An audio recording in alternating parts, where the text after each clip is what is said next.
Bien, buenas tardes a todos. Vamos a continuar. Hubo una actualización aquí de antivirus que me hizo cortar la sesión octava, pero vamos a tratar de una vez el restante de la sesión octava con la sesión novena. Vamos a hablar entonces de las relaciones internacionales. Recordemos, ya lo hemos explicado antes, las relaciones internacionales son un asunto de Estado, no de gobierno. Quiere decir que no compromete al presidente en particular o a la agrupación política que esté de turno en el mando en ese momento, no. Las relaciones internacionales son una función que comprometen al Estado colombiano y que trascienden la existencia del gobierno particular que firma los acuerdos y tratados. Por esa razón, tal vez lo que voy a destacar en este punto es que en la firma de tratados internacionales intervienen las tres ramas del poder público. En primer lugar, el presidente de la República es quien firma los tratados, es además el jefe de las relaciones internacionales, como lo hemos explicado antes. Interviene el Congreso de la República a través de las leyes que aprueban los tratados, lo que normalmente se denomina ratificación. Es decir, el presidente firma el tratado, el Congreso lo ratifica. ¿Y cómo lo hace? Incorporando el texto del tratado en una ley de la República que se tramita en la forma como lo vimos al estudiar la sesión quinta, con las particularidades propias de esta clase de leyes. Entre ellas, aquí viene la tercera intervención, y es que tienen un control automático de constitucionalidad. O sea, una vez se firma una ley aprobatoria de un tratado, el texto de ese proyecto de ley tiene que pasar a la Corte Constitucional para un control previo de constitucionalidad. Es decir, antes que el presidente firme esa ley que es referendatoria, o sea, que implica ratificación del tratado, primero la Corte estudia si ese tratado es compatible o no con la Constitución política, con las bases esenciales del ordenamiento constitucional. Entonces ahí intervienen las tres ramas del poder público: la ejecutiva en cabeza del presidente, la legislativa a través de su único organismo que es el Congreso, y la judicial por medio de la Corte Constitucional.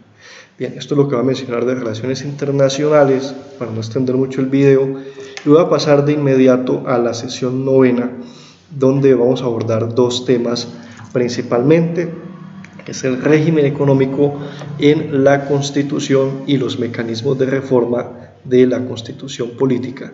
Voy a mencionar algunas cosas, realmente me gustaría profundizar más sobre estos temas con ustedes que estudian asuntos económicos. Seguramente esto lo van a profundizar más adelante. Por ahora pues debo sintetizar, debo referirme a los aspectos centrales de la Constitución. Primero, en cuanto al sistema económico, no cabe duda que en nuestra democracia colombiana se optó en la Constitución de 1991 por continuar con el modelo capitalista, un capitalismo que tiene un cierto grado de democracia social.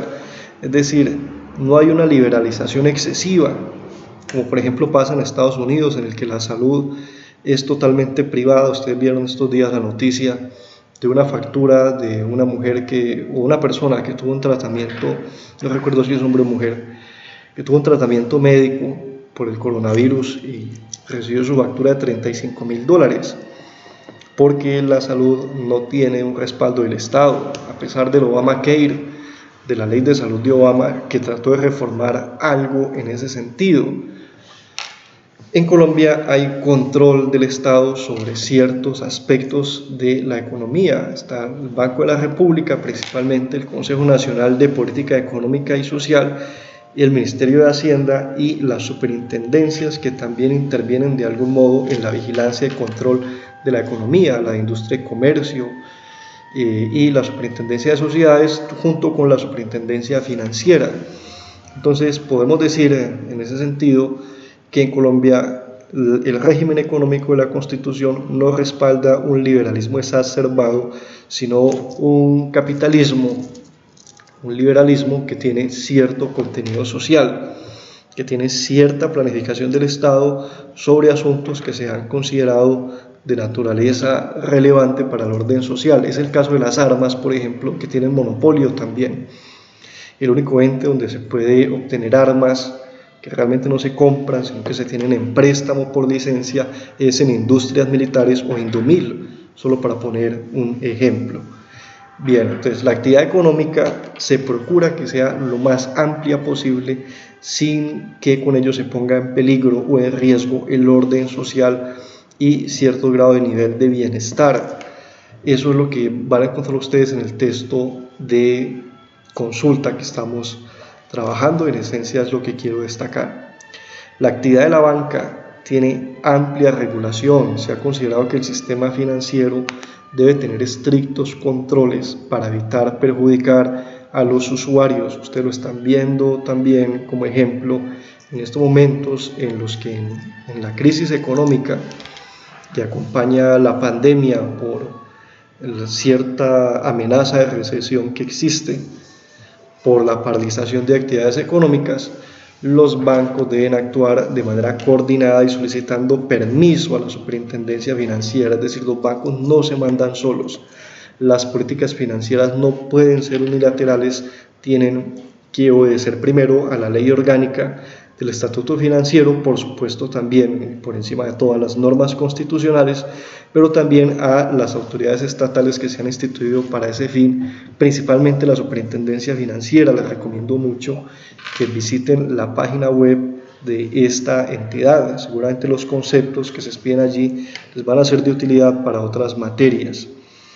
Bien, quiero continuar explicándoles o comentando para sintetizar que en Colombia existen principios de planeación económica. Lo vimos, el presidente de la República, alcaldes y gobernadores cada 4 años expiden su Plan Nacional, Departamental o Municipal de Desarrollo y cada año se expide la ley del presupuesto y el presidente, alcaldes y gobernadores deben someter sus proyectos a principios de planeación, al de la sostenibilidad económica, también la sostenibilidad financiera, para garantizar que los planes, políticas sociales o de inversión de cualquier otro tipo no vayan a comprometer más allá de lo debido la sostenibilidad económica del país, que por supuesto también es un activo importante. Hay hoy una especie de disputa, por ejemplo, que se presenta en el plano de las medidas frente al coronavirus. Y algunos dicen, bueno, hay que darle primacía a la economía o a la salud, a las dos cosas, porque si no hay economía no hay salud.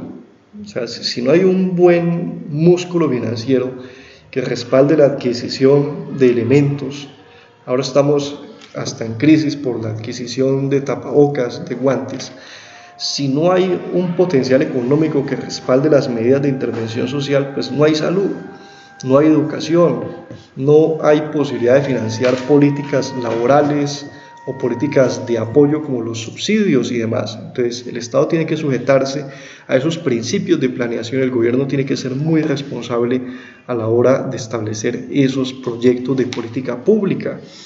Valga decir además que las tareas de ejecución y construcción de política pública están a cargo del Poder Ejecutivo, como ya lo mencionamos, y eventualmente estos actos pueden ser controlados por parte de la jurisdicción, es decir, de la rama judicial, Consejo de Estado y entidades de la justicia administrativa a través de los medios pertinentes.